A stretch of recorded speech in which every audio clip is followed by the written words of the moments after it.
É bom estar com os irmãos, é bom poder compartilhar alguma coisa daquilo que Deus tem feito por nós lá no nosso país, lá na nossa pátria.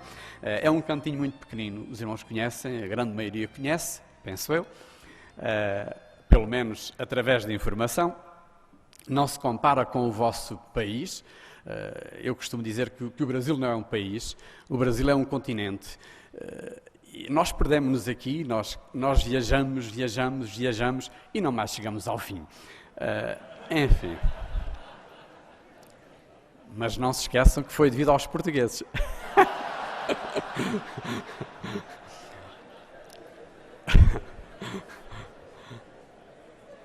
Às vezes eu digo que os portugueses, no meio de muita coisa má que fizeram durante a sua estada aqui no Brasil, eu costumo dizer que fizeram duas coisas boas. Foi demarcar fronteiras bem vastas, para lá do Tratado de Tordesilhas e bem para lá. E a outra coisa foi deixar a língua. Os irmãos já viram o que é 200 milhões de pessoas, mais de 200 milhões de pessoas, podermos entender na língua de Camões.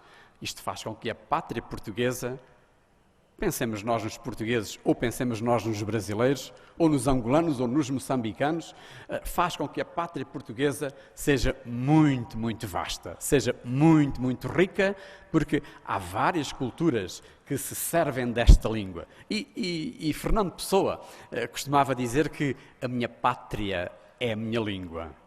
Ora, a nossa pátria é a nossa língua. E é nesta língua de Camões, de Pessoa e de tantos dos vossos poetas e escritores também, a língua de cada um de nós, é nesta língua que nós procuramos entender-nos. Seguramente que, à medida que eu vos falo, os irmãos vão não só ver que as frases são, de acordo com a vossa ótica, construídas de pernas para o ar. Os irmãos vão ver, às vezes, se calhar, não percebem determinadas palavras que eu direi. Eu penso que será normal. Nós temos este vício de fechar muitas das nossas vogais, e às vezes não só as fechamos, como pronunciamos-las de uma forma surda, que não se ouvem, pelo mínimo para os irmãos, e isso faz com que a vossa vida se torne bastante complicada.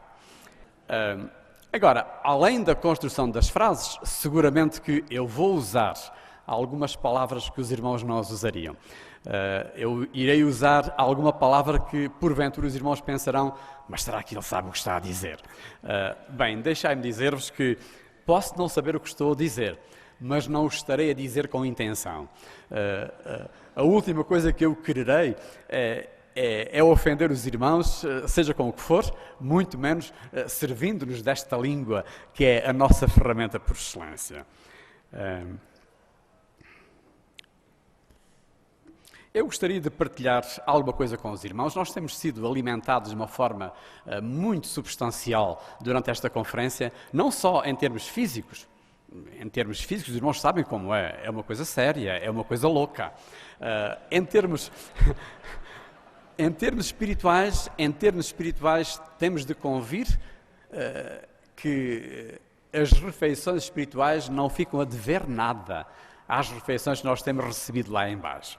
Assim, eu vou partilhar alguma coisa com os irmãos, procurando deixar alguns pensamentos da palavra do nosso Senhor, pedindo que Ele nos abençoe e que Ele nos dê a graça de que todos nós necessitamos, sempre que nos sentamos aos seus pés, sempre que abordamos esta palavra que é viva e eficaz, esta palavra que de tão viva e eficaz um dia transformou os nossos corações. Um dia falou-nos e fez de nós novos homens, novas mulheres, com uma nova visão, com uma nova certeza, com uma nova esperança, arraigada naquele que é o Senhor, que é o autor desta palavra que nós queremos usar, que nós queremos compreender, que nós queremos seguir e obedecer bem de perto. Nós temos ouvido muita coisa durante esta semana e tudo aquilo que nós temos ouvido tem servido para nos fortalecer, a fim de que nós também por nosso turno, possamos fortalecer a Igreja que o Senhor confiou a cada um de nós, aqueles que estão sob a nossa alçada, para nós podermos ajudar, para nós podermos guiar nesta caminhada na qual o Senhor um dia pôs os nossos pés e pela sua graça e favor Ele tem vindo a firmar cada vez mais, de tal forma que à medida que caminhamos nós vamos ficar mais e mais seguros nestas veredas onde pela graça e favor do Senhor nós continuamos e sabemos que só chegaremos ao final da caminhada por essa mesma graça, por esse mesmo poder, por essa mesma misericórdia e favor. Não fora o facto de que aquele que um dia nos chamou, de que aquele que um dia colocou os nossos pés nesta vereda, não fora o facto de Ele continuar ao nosso lado, de Ele continuar connosco, a amparar-nos e a guardar-nos sempre, não fora isso. E há muito que nós teríamos ficado pelo caminho. Mas porque Ele não nos deixa, nem nos desampara, eis-nos aqui. E estamos seguros que haveremos de continuar até àquele grande dia. Eu gostaria de compartilhar com os irmãos alguns pensamentos que podemos retirar do primeiro livro de Reis, da vida daquele grande homem de Deus que foi Elias. Primeiro livro de Reis, capítulo 17. E eu gostaria só de pensar assim em traços muito largos com os irmãos acerca de algumas coisas que nós encontramos aqui na vida de Elias. Em primeiro lugar, eu queria pensar em termos dos relacionamentos de Elias.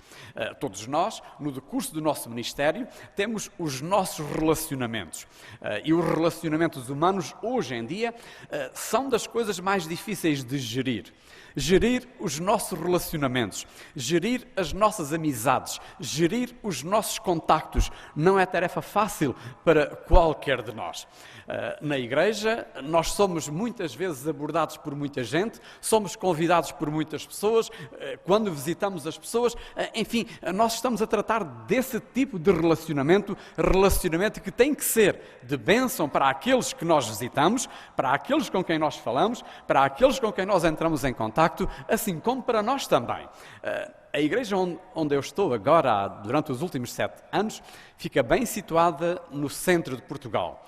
Se os irmãos querem saber onde fica o centro geodésico de Portugal, os irmãos têm que ir muito pertinho de Tomar para poderem visitar esse lugar, que é um lugar muito, muito bonito.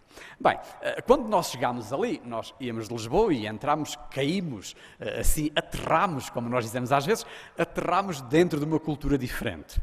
E quando nós começámos a visitar as pessoas, irmãos, nós saímos, fizemos o nosso plano e dissemos, bem, vamos visitar esta senhora, vamos visitar aquele senhor, vamos àquela família e pensámos em 3 ou 4 famílias que nós poderíamos, e pessoas que nós poderíamos visitar naquele dia. Saímos, nós visitámos uma única pessoa e chegámos à noitinha à casa. Quase que não dissemos nada. A pessoa falou e falou. Uma coisa séria, uma coisa nova, nós não estávamos habituados àquilo. Mas nós tivemos que aprender a gerir os nossos relacionamentos. Uma situação nova. Às vezes nós chegamos e as pessoas começam a querer nos contar, especialmente quando nós lá chegamos, logo no primeiro ano, nos primeiros tempos, as pessoas queriam pôr-nos ao corrente da vida da igreja e de tudo aquilo, da história da igreja. E então, as pessoas mais idosas, às vezes diziam, bem, pastor, eu quero contar-lhe, eu quero falar consigo acerca dos velhos tempos, sabe?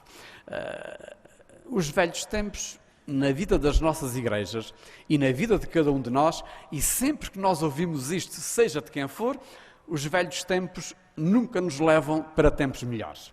Se nós quisermos pensar em tempos melhores, em termos de homens e mulheres de Deus, nós teremos que recuar muito, muito para trás, se quisermos pensar em tempos bons. Se quisermos pensar em tempos bons, teremos que ir para o Éden, porque só aí é que há tempos bons. Desde o momento em que Adão e Eva pecaram para cá, não mais houve tempos bons. Apesar de, às vezes, nós sermos um tanto nostálgicos e nós acharmos que, por exemplo, irmãos, nós hoje olhamos e muitos de nós temos este desabafo. Olhamos para a nossa juventude e nós dizemos, ai, mas que coisa, o que é que será? O que é que será do nosso país quando esta juventude chegar ao poder? O que é que será das nossas igrejas quando esta juventude tomar as rédeas? Muitas vezes nós temos estes desabafos, coisa mais desajustada não há. É que nós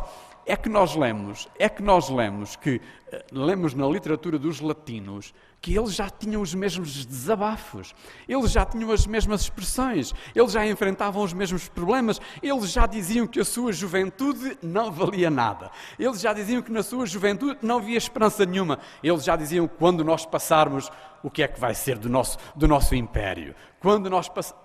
Os irmãos sabem, o orgulho impera assim e entra assim no nosso coração.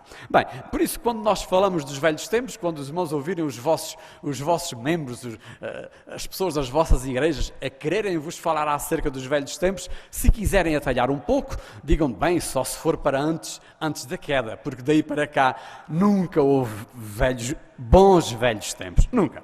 Agora, eu queria falar então com os irmãos acerca dos relacionamentos que cada um de nós tem. E vamos tomar como exemplo alguns dos relacionamentos do profeta Elias. Elias é um homem que aparece assim, dentro da revelação do Todo-Poderoso, é um homem que aparece assim, e lá no capítulo 17 nós vemos logo o seu primeiro relacionamento. É um relacionamento que não é nada agradável, um relacionamento com Acabe. E os irmãos veem que esse relacionamento termina de algum modo com Elias a fugir de Acabe. É que o relacionamento de Elias com Acabe, o relacionamento de Elias com a sua mulher, com Jezabel, são relacionamentos que deixam muito a desejar. São relacionamentos que fazem com que o profeta se sinta não bem um inútil, mas que fazem com que o profeta às vezes se sinta até um tanto fracassado. Às vezes fazem com que o profeta sinta que talvez não esteja bem dentro da vontade do Senhor, ou então talvez que não esteja a fazer aquilo que o Senhor quer que ele faça, ou então da forma que Deus quer que ele faça essas mesmas coisas. E nós vamos encontrar o profeta quantas vezes desalentado, quantas vezes desanimado, quantas vezes desencorajado, ainda que ele estivesse seguro de que Deus o tinha chamado, ainda que ele estivesse seguro de que Deus lhe tinha dado uma mensagem para aquele rei, mais tarde para aquela rainha, até também para os profetas que aquela rainha alimentava da sua própria mesa. O profeta sabia que Deus tinha uma mensagem para si, o profeta sabia que Deus tinha um lugar para si na sua revelação. No entanto, apesar de saber isso, quantas vezes ele não se sente desalentado? Quantas vezes ele não se sente desanimado? Quantas vezes ele não se vê bem descoroçoado? Eu penso que dos nossos relacionamentos, irmãos, quantas e quantas vezes eles não nos deixam assim meio acabrunhados? Quantas vezes aquilo que nós vemos acontecer na vida das nossas igrejas, na vida dos nossos membros, quantas e quantas vezes não faz com que nós cheguemos ao nosso quarto, ao nosso escritório e nos sintamos também como que inúteis, nos sintamos também como que talvez não estejamos no lugar certo. Às vezes nós chegamos quase que a ter essa impressão, às vezes chegamos mesmo quase que a estar convencidos disso mesmo. Elias tinha seguramente muitas razões para muitas vezes sentir isso mesmo também no desempenho do ministério que Deus lhe tinha confiado. No primeiro versículo do capítulo 17 nós lemos: então Elias, o tisbita dos moradores de Gileade, disse a Acabe: vive o Senhor, Deus de Israel, perante cuja face estou, que nestes anos nem orvalho nem chuva haverá, senão segundo a minha palavra. Esta frase, senão segundo a minha palavra, é uma frase muito interessante. É uma frase que denota que Elias estava seguro de que estava na vontade do Senhor. Denota que Elias estava seguro de que Deus o tinha chamado com aquela mensagem para aquele rei. De outra forma, Elias não teria falado assim como ele falou, não teria dito aquilo que ele disse. Só que depois veio a ele a palavra do Senhor dizendo: vai-te daqui e vira-te para o oriente e esconde-te junto ao ribeiro de Querite que está diante do Jordão. E há de ser que beberás do ribeiro e eu tenho ordenado aos corvos que ali te sustentem. E depois nós lemos mais alguns versículos e chegamos ao versículo 7 que diz assim: sucedeu que, passados dias, o ribeiro se secou, porque não tinha havido chuva na terra. às vezes as coisas passam-se assim connosco. Às vezes nós estamos seguros de que temos uma palavra do Senhor para uma pessoa amiga, para partilhar com a nossa congregação, com a nossa igreja, mas quantas vezes nós não temos que fugir também? Quantas vezes nós não temos que bater em retirada? Quantas vezes é só a boa mão do Senhor que nos continua a manter de pé, que nos continua a guardar, que nos continua a dar as forças necessárias para podermos prosseguir? E às vezes, digamos, nós usamos a expressão, é por um fio de lã podre que nós não caímos, que nós não desanimamos, que nós não descoroçoamos. É que Ele continua a estar connosco, a alimentar-nos. Mas o dia chega em que até mesmo esse fio se pode quebrar, até mesmo esse fio pode romper e não temos mais esperança. Aconteceu isso com o profeta Elias.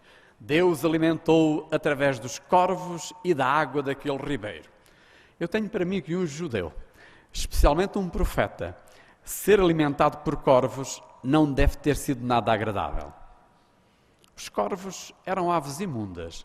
E aquele profeta, o que é que ele não deve ter sentido quando via chegar os corvos com o alimento no seu bico? O que é que ele deve ter pensado? Talvez tivesse pensado como mais tarde o apóstolo Pedro haveria de pensar, quando vê aquele lençol a descer lá dos céus com tudo o que era animais, tudo o que era aves, e ouvir a voz: Pedro, levanta-te, mata e come. E Pedro, como um judeu cioso da sua lei, cioso da sua religião, do seu judaísmo, cioso da sua integridade relativamente à lei, relativamente ao ensino da palavra do Senhor, de acordo com a sua ótica, de maneira nenhuma, Senhor, nunca na minha boca entrou alguma coisa comum ou imunda. Elias talvez sentisse também isso mesmo naqueles dias, quando os corvos chegavam com mais um pedacinho de carne. E eu tenho para mim que quando ele acabava de se alimentar, ele pensava: bem, quando os corvos voltarem a aparecer, eu não vou comer mais nada. É que a comida podia ser muito boa, mas tocada pelo bico de uma ave imunda, era uma vez. Para a próxima, eu não vou comer. Só que a fome apertava com ele. E quando os corvos, enfim, apareciam, o homem ficava todo contente por poder comer mais um pedacinho de carne. A água era lá do ribeiro, mas o dia chegou em que o ribeiro se secou. E o profeta é confrontado de novo com mais uma dificuldade. Para onde é que ele vai agora? Para a casa de uma viúva rica lá no povo de Israel, para a casa de alguém com bastantes posses lá no meio do povo de Israel, onde ele se sentiria como em sua casa? De forma alguma. Para Sidom, para um lugar chamado Zarfate, para a casa de uma viúva. E ali temos o homem a viver às expensas de alguém que não tem nada de seu ou não tem quase nada de seu.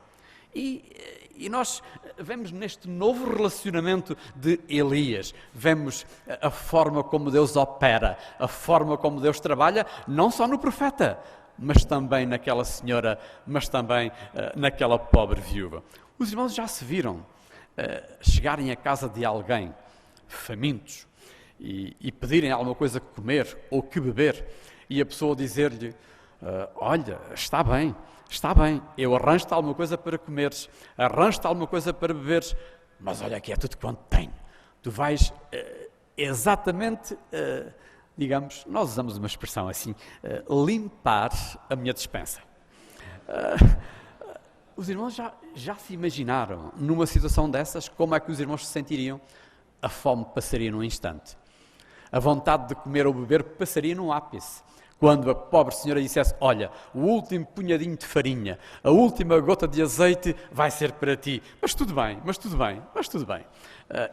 Porque foi o que o profeta lhe disse. Quando ela disse: vou cozinhar isto e vou comer com o meu filho e vamos morrer, o profeta disse: espera aí, antes disso, cozinha lá, faz lá um bolo para mim, traz-me e depois então... Coisa mais egoísta parece que não há. Mas, irmãos, nós dizemos que Deus escreve direito por linhas tortas Quantas e quantas vezes ele não faz assim?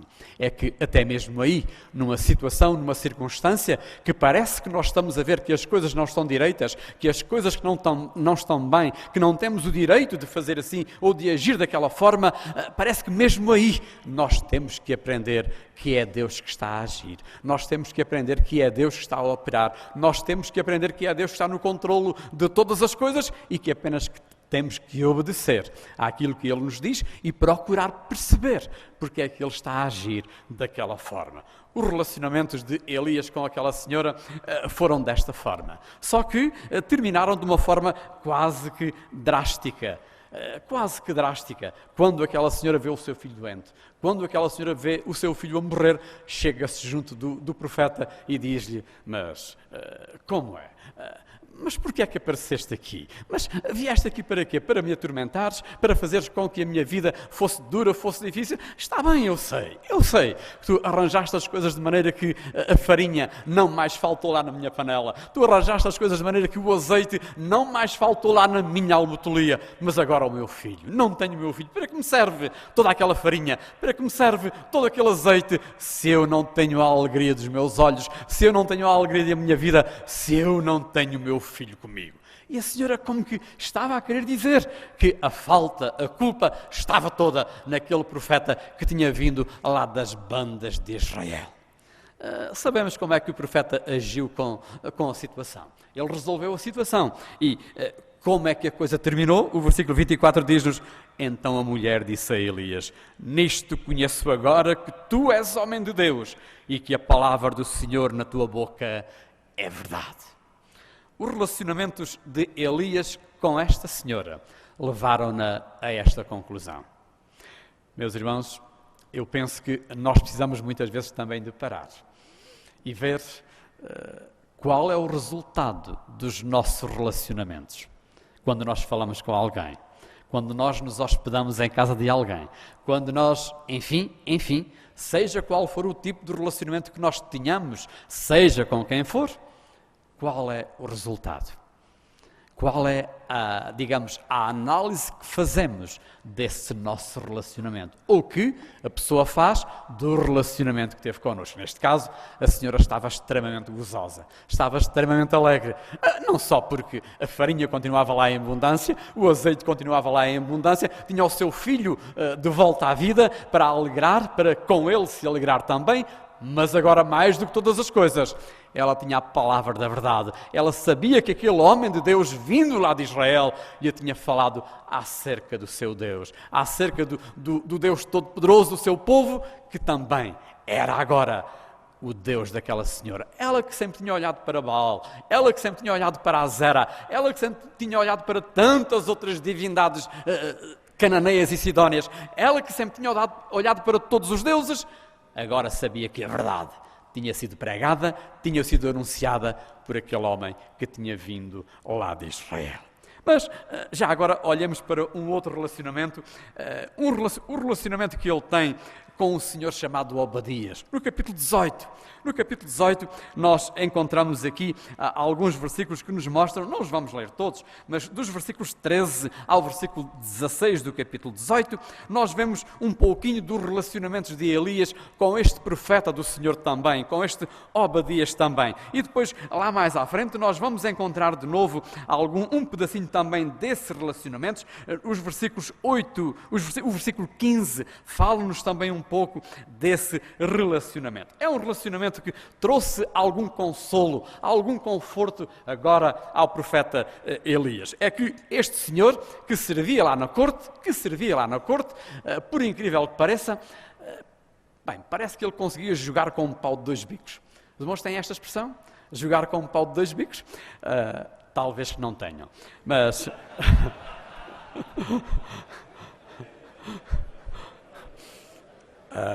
Ele conseguia cair nas graças do rei Acabe, ao mesmo tempo que conseguia servir o Deus Todo-Poderoso. É que ele tinha conseguido esconder 100 profetas do Senhor, lá em 2 covas, em 2 cavernas. Ele tinha escondido os 100 profetas do Senhor em 2 grupos de 50. 50 aqui e 50 ali, e ele alimentava-os às suas custas. Ele cuidava deles, zelava por eles, de tal forma que o profeta Elias julgava-se sozinho, julgava que não havia mais ninguém, mas mais tarde ele veio a saber que havia ali aqueles 100 e não só, havia mais 7.000. Agora, o relacionamento deste homem é um relacionamento que mostra a fidelidade de alguém. Mostra que muitas vezes nós temos a ideia que, bem, lá na minha terra, lá na minha cidade, não há mais igreja nenhuma reformada, por exemplo.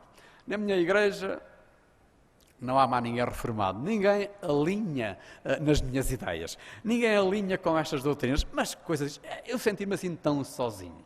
Elias pensava que era assim. Elias pensava que a rainha Jezabel e o rei Acabe tinham dado a morte a todos os profetas do Senhor. Mas havia 7.000 que o Senhor tinha guardados e bem guardadinhos. Havia mais estes 100 que Obadias tinha escondido também para gozo, para alegria de Eliseu. Agora, mais um outro relacionamento, assim muito rapidamente, é um relacionamento que, com Jezabel, aquela rainha demoníaca que veio lá dos lados de Sidom, aquela rainha que era filha de um rei chamado Etbal, aquela rainha que, como verdadeira missionária, introduziu lá em Israel o culto a Baal. Uma missionária do demónio, uma missionária do erro, uma missionária da idolatria. E ela trabalhou, geriu os cordelinhos muito bem, de tal forma que o tipo de idolatria que ela trouxe para Israel alastrou e foi até ao Reino do Sul, foi até Judá também, e isso através da conveniência dos casamentos. Os dois príncipes reais foram unidos pelo matrimónio e aí está a idolatria a graçar agora também lá no Reino do Sul, que trouxe consequências muito drásticas, muito terríveis, muito difíceis para o povo de Judá também. Agora, qual é o relacionamento aqui? O relacionamento aqui é que Eliseu teve que fugir. E teve que se esconder bem escondido, porque Jezabel disse que Elias iria ser como os profetas de Baal que Elias tinha confrontado e tinha derrotado daquela forma tremenda. Esse é o relacionamento que nós melhor conhecemos. E nós vemos a forma como Deus agiu, vemos como é que os profetas de Baal agiram, vemos como é que Elias agiu de acordo com as instruções que Deus lhe dava e vemos a forma como Deus respondeu. Nos versículos 38, aliás, no versículo 37, Elias faz a sua prece. Ele diz: responde-me, Senhor, responde-me para que este povo conheça que tu, Senhor, és Deus e que tu fizeste tornar o seu coração para trás. Então caiu o fogo do Senhor e consumiu o holocausto e a lenha e as pedras e o pó e ainda lambeu a água que estava no rego. O que vendo todo o povo caíram sobre os seus rostos e disseram: só o Senhor é Deus, só o Senhor é Deus. Os relacionamentos do profeta com os profetas de Baal resultaram nisto. Mas a consequência logo a seguir foi o próximo relacionamento com a rainha Jezabel. E aí, este homem capaz de enfrentar os profetas de Baal, este homem pronto para tudo e mais alguma coisa, agora só porque aquela rainha o ameaça de morte, ele foge. Há muita coisa nestes grandes homens de Deus que nós não compreendemos, que nós não percebemos muito bem porque é que acontecem assim, mas temos que convir que acontecem assim sempre para a sua própria bênção, para a bênção daqueles com os quais eles entram em contacto e, sobretudo, para a glória do nosso Senhor. Sempre, ainda que, por vezes, nós não consigamos descortinar onde é que está o bem, onde é que está a bênção, o que é que Deus quer desta ou daquela situação, ainda que isso aconteça, lembremos-nos. Deus tem os seus propósitos e tudo quanto temos a fazer é sermos fiéis e andarmos de acordo com esses mesmos propósitos, andarmos de acordo com aquilo que Ele nos ensina, ainda que nós não saibamos porquê. Porque é que no momento ele havia de ser tão vitorioso? Porque é que no momento ele haveria de ver a mão de Deus a operar daquela forma e logo a seguir? O mesmo Deus que lhe tinha dado aquela coragem toda, o mesmo Deus que lhe tinha dado aquela confiança toda, agora permite que ele fuja e se esconda lá numa caverna, longe de tudo e longe de todos, só porque a rainha o tinha ameaçado de morte. Irmãos,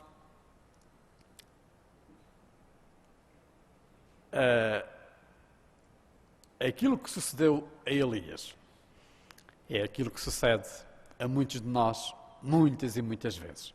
Às vezes nós temos coragem, temos saber, temos percepção e compreensão para tratar com situações as mais complicadas, as mais difíceis. Às vezes as coisas mais fáceis fazem com que nós derrapemos, fazem com que nós fracassemos, fazem com que nós choremos lágrimas de sangue. Às vezes não é preciso muito, basta um grãozinho de areia para fazer emperrar a máquina. Às vezes basta isso. Logo, precisamos de buscar a face do nosso Senhor. Precisamos de nos achegar a Ele com confiança, com certeza, com humildade. Precisamos de buscar da sua face, da comunhão com Ele, as forças de que nós necessitamos para o nosso dia-a-dia. Os irmãos conhecem muito bem o capítulo 11 da Epístola aos Hebreus. Aí nós vemos coisas maravilhosas acerca dos grandes homens e das grandes mulheres de Deus. Vemos coisas tremendas ali. Se nós abrirmos um bocadinho, nós vamos olhar um tudo nada, para alguma coisinha que nós encontramos aí, e vemos aí descrita a vida de tanta gente de Deus. Tantos homens e mulheres cuja fé nós bem gostaríamos de imitar, nós bem gostaríamos de seguir. Nós lemos, por exemplo, no versículo 27, pela fé, isto acerca de Moisés, pela fé deixou o Egito, não temendo a ira do rei, porque ficou firme como vendo invisível, pela fé celebrou a Páscoa, e vamos para aí fora, até que o escritor sagrado chega a uma altura, no versículo 32, em que diz: e que mais direi?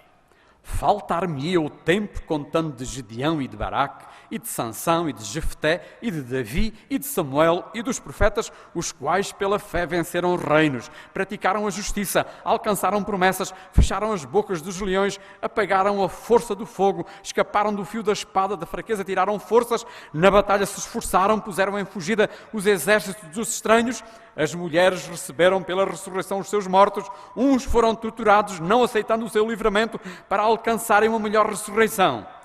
Agora, o contraste. E outros experimentaram escárnios e açoites, e até cadeias e prisões, foram apedrejados, serrados, tentados, mortos ao fio da espada, andaram vestidos de peles de ovelhas e de cabras, desamparados, aflitos e maltratados. E esta frase maravilhosa, dos quais o mundo não era digno. O escritor abre aqui este parênteses, não para falar, não é que ele menospreze a vitória daqueles que saíram vencedores, mas abre este parênteses, não para falar dos homens vitoriosos, não para falar daqueles que alcançaram vitória sobre vitória, não para falar daquelas mulheres que viram com gozo, com alegria, a operação do Todo-Poderoso nas suas vidas. Este parênteses é aberto não para falar desses, mas é aberto para falar daqueles que morreram, daqueles que sofreram, daqueles que, enfim, não viram as bênçãos de Deus na sua vida, porventura até no seu ministério. Irmãos, Elias muitas vezes está assim. Quantas vezes é que nós não estamos assim também? Quantas vezes é que o desânimo não nos bate à porta, de tal forma que bem quereríamos ter uma caverna onde nos escondermos, bem quereríamos sermos alimentados por corvos, bem quereríamos beber do ribeiro, bem quereríamos estar lá escondidinhos numa caverna, como aquela que vem logo a seguir, bem quereríamos tudo isso. Mas Elias fez isso tudo, mas Deus jamais o deixou. Em cada circunstância, o Senhor lá vem para o encorajar, para o amparar, para o fortalecer e fala-lhe das formas mais diversas. Fala-lhe de forma estrondosa, fala-lhe de forma terrível, fala-lhe de forma que ele quase não consegue perceber, não consegue ver que Deus está ali, até que lhe fala de uma forma cândida, de uma forma mansa, de uma forma suave, e o profeta cai de novo aos pés do nosso Senhor. E a bênção não se faz sentir, a bênção vem de novo. Irmãos, qualquer que seja o caminho que nós tivermos de trilhar, qualquer que seja a nossa situação, quaisquer que sejam os nossos relacionamentos e difíceis que eles sejam, lembremos-nos, Deus lá está. Porventura vai aparecer quando nós menos esperamos, mas a verdade é esta: Ele não nos deixará, nem nos desamparará, antes tomar-nos-á sempre pela mão, levando-nos sempre de vitória em vitória, ainda que muitas vezes nós não percebamos onde é que está a vitória, nós não percebamos, não vejamos sequer a sua mão a operar, não vejamos as bênçãos que nós bem desejaríamos ter. Quantas vezes nós não só não nos sentimos como Elias nestas situações duras, difíceis que ele passou, mas talvez pior ainda, quantas vezes não nos sentimos como Jeremias. Mas Ele não nos deixa, Ele não nos desampara, Ele está aí. Meus irmãos, neste português assim meio complicado, assim meio difícil, neste português que porventura trouxe algumas dificuldades, não sei, que Deus nos ajude a vermos esta verdade bendita, que Deus nos ajude a vermos esta graça tremenda, a verdade de que a sua mão nunca está encolhida, ainda que nós não saibamos explicar muitas vezes como é que ela age, como é que ela opera, mas saibamos por certo que Ele está a agir, que Ele está a operar para a nossa bênção, para a bênção daqueles com quem nós nos relacionamos, a fim de que as lições sejam sempre lições que, em última análise, sejam para a sua honra e para a sua glória. Que Ele nos ajude. Senhor nosso bom Deus e Pai, damos-te graças pela Tua bênção sobre cada um de nós, damos-te graças pela verdade da Tua santa palavra, que um dia falou aos nossos corações e que pelo poder do Teu Santo Espírito operou em nós o milagre do novo nascimento. Damos-te graças ao Senhor porque desde então, e pela Tua graça e favor, nós temos continuado nas Tuas veredas, temos visto a Tua mão operar nas nossas vidas, até mesmo naqueles momentos em que nós não percebemos como é que Tu estás a agir. Mas, Senhor, queremos estar sempre na Tua dependência e queremos sempre estar aos Teus pés, suplicando-te a graça necessária para podermos perceber a forma como Tu ages, como Tu operas em cada um de nós. Entretanto, Senhor, pedimos-te que nos dês um coração humilde, um coração rendido sempre a Ti e à operação da Tua palavra e do Teu Santo Espírito, a fim de que por essa palavra sempre nós possamos viver, sempre nós possamos caminhar, certos de que o alvo será atingido, o alvo será alcançado, porque Tu não nos deixas nem nos desamparas, mas fazes que esta palavra seja viva e eficaz em cada um de nós, em cada dia. Pedimos a Tua bênção sobre todos nós, a Tua graça e proteção, no nome do Senhor Jesus. Amém. Amém.